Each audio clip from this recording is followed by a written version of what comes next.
bottom left, or actually just dead center bottom, because of the way Polar Knight is situated, we have our blue Protoss of the teamless clan, Naerok, grubbying it up, bringing home the glory for himself and himself alone. And then top, Vivid Gaming's Furbiford. Nice ring to his name. Very shiny looking piece. Okay. So, as far as cannon rushing on this map, on this map you can do a gateway wall directly to the looking at the top base, directly to the right of above and to the right of the ramp. You can put a cannon up there and wall it off of the gateway. Yeah. And then that will let you progress into the mains. That's pretty good. The problem is that the natural is really far away from the main.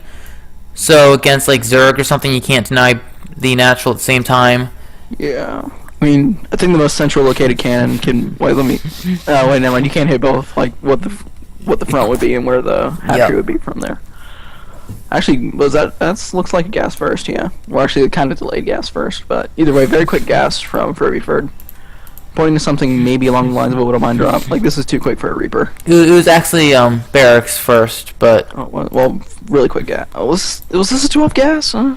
I think my eyes are deceiving me. This might have been 12 gas. Barracks has been up for like 10 seconds longer. Yeah, so. that's a 12 gas then. Never mind. I'm just being stupid. But yeah, Protoss getting a 15 or 14 single gas. But that's odd. Usually you get both. 15-15 is what I see most of the time, but... I know. I normally go for 14 gas when I play macro. When that happens. I just want to... Alright, yeah, there's the Reaper. I'm going to put the production tab up just so I know what's going on. Very normal Reaper expand. Pretty... As far as macro openings go, I think this and CC first is probably the best of the two. Yeah, Reaper expand is what I generally see against Terran. It seems to be a favorite.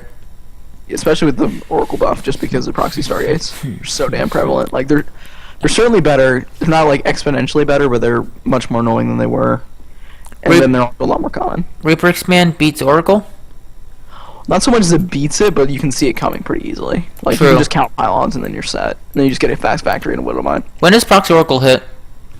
5:30-ish. It depends. There's a bunch of little things that can mess up. Like, sometimes their probe is out of position and they have to wait a little bit. Like, some people, like, make their second pylon, then scout for a while and then come back. But sometimes either their probe gets killed or they just don't pay attention to it. Reaper's going to delay the natural at least. Maybe get a few kills. Well, here comes the Stalker, so I don't think he's going to do very much harassment-wise. And he didn't really get a scout of the main either. No. He didn't even see anything. He could have probably hooked around and hopped up over this big spot, but he's going to pull back. He's at least going to see the expansion. He might still pop up in the main. Yep, he's going to pop up here, get his nice scout out. He at least saw the expansion, so he's going to... I don't think he's going to get a probe, but he's going to see everything. Sees the chrono boost on the Nexus, meaning probably no aggression. Yeah, and also the normal count of pylons. Oh, he's actually fighting a Stalker straight up. He might lose the Reaper, or he's going to lose it. Oh, that was close. Over micro. Over micro is bad. Just a move. Your Protoss. Fast factory from Furbiford, so if there was a proxy Stargate, he'd be fine. But yeah, the bunker in the main is a bit... Hidden probe, again, from Naerok. He really likes those. Yeah, having probes around here just to put pylons down is always great. And here it goes. It's probably going to scout, check for a natural. This is generally a good time to check for a natural. He'll see the bunker, and even without a command center there, he knows that there's going to be one. Yeah. Probably, it's a really great time to check if he actually built it on the low ground, but I mean, you can guess just by the semi-low marine count and the fact that there is a bunker in the front. You can pretty much figure out that there will be an actual expansion shortly. This reactor swap is odd. He's going for maybe an elevator Hellion drop, which can be useful on overcharge if they're not prepared for it, but Naerok has defense over there. He has, oh god, he actually has... Double Forge. That is really fast for Double Forge. I mean, it's semi-quick, actually. It's not super fast, but I mean, I don't think he saw enough. Yeah, one gate. I mean, normally it's one forge and then a couple more gates, and he's getting a cannon, but... Like, that's pretty aggressive, especially since he didn't see anything to indicate that he could do that. And he's going to get punished for it, most likely. I don't think he's going to have enough to defend these Hellions. At least not in the natural, for sure. Oh, he has a photon cannon, but it's poorly placed. He has just enough for an overcharge now. Yeah. He's going to have one overcharge and one cannon in each mineral line. The one in the main is pretty nicely placed, but, I mean, he's going to have a sentry and a stalker. And if you're going to go one gate like this, you need to be producing constantly, which I do not think he is. Probably not. He seems to be... He's not chrono boosting the upgrades.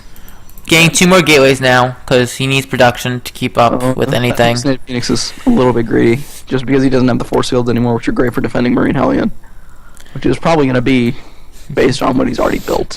He's building up a lot of gas. Looks like mech. Naerok. He's got the second factory, and of course it's mech, but it's gonna be interesting. Okay, I think he saw the Hellions. Do you think did he see the Hellions? I think he did. I mean, he at least pulled it away, so he knows some kind of drop is coming.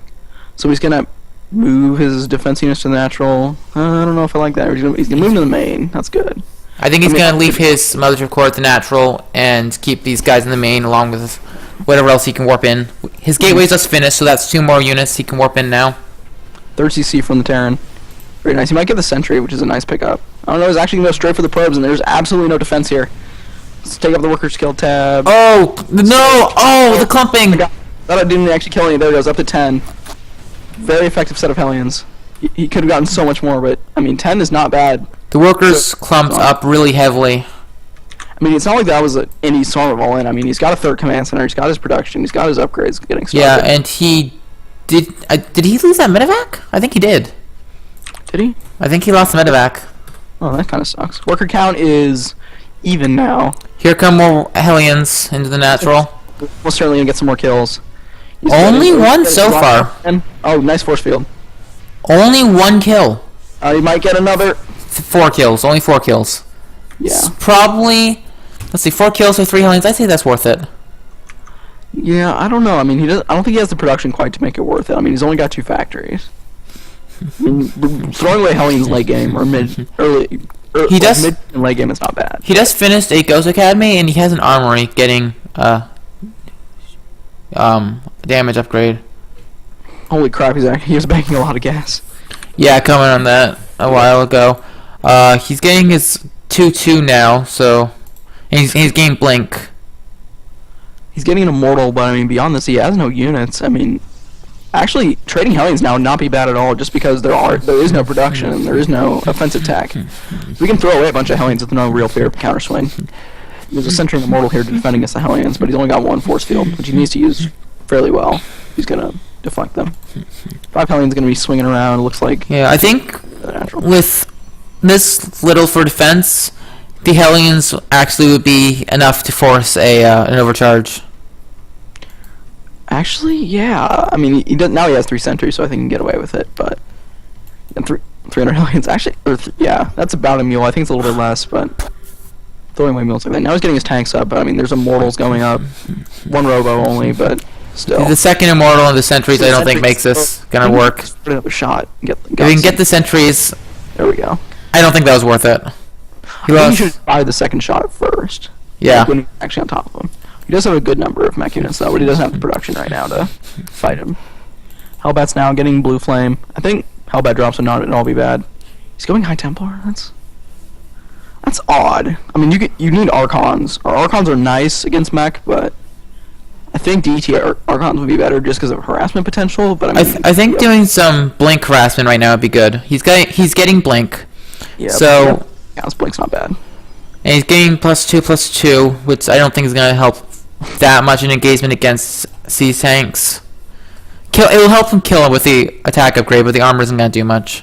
Mm-hmm. And I think Furbiford overemphasized the Ghost when playing mech. I mean, Ghosts, they help against the Immortals, but they do deceptively little. Like, I mean, the Immortal still takes like 5 or 6 tank shots to kill, and they still 3-shot a tank. With splash damage, the tanks are better than you would think against Immortals. Yeah, they're not great though, and for the amount of units he has, there's no way he can win a straight-up engagement just relying on EMP. I mean, he's got like 10 Hellbats. He's actually got a lot of Ghosts. Like this, I think this is bordering on too many. Just for this stage of the game, he's only got 4 factories. Yeah, he has almost as many Ghosts as siege tanks. Yeah, you do need. You shouldn't have more Ghosts siege tanks at this point. And indeed, the Obs is just sitting there seeing everything, and you have to play reactively with mech as far as composition goes, and having him see your composition instantly is not a plus. Naerok seems moving out. These tanks need to get sieged at some point. He needs to figure out where he wants to defend and siege them. Oh, not sieging. No, this is bad. The Hellbats are just sitting there. This is very bad for Furbiford. But he did not have anything spotting for his units. If you're going to have your tanks like that, you have to have something spot for them, or you have to loop them siege. And then the SCVs just walk to their death there. A little bit late to the party. Or actually 9. There aren't that many, but the command center's going down. You really do need that third base if you're going to support yourself with mech. But I like the warp prism. Where is it? Oh, actually, yeah, it's actually really nice. But I mean, I don't think he can't even really defend this harass very effectively. I mean, he's only got a few Hellbats. Lurkers to hug the bunker, but it's unupgraded Marines against 2/2 Archon Immortal with some Blink Stalkers. This is looking like game over. Yeah, there's 4 beefy Immortals just sitting there. Naerok's just destroying the competition.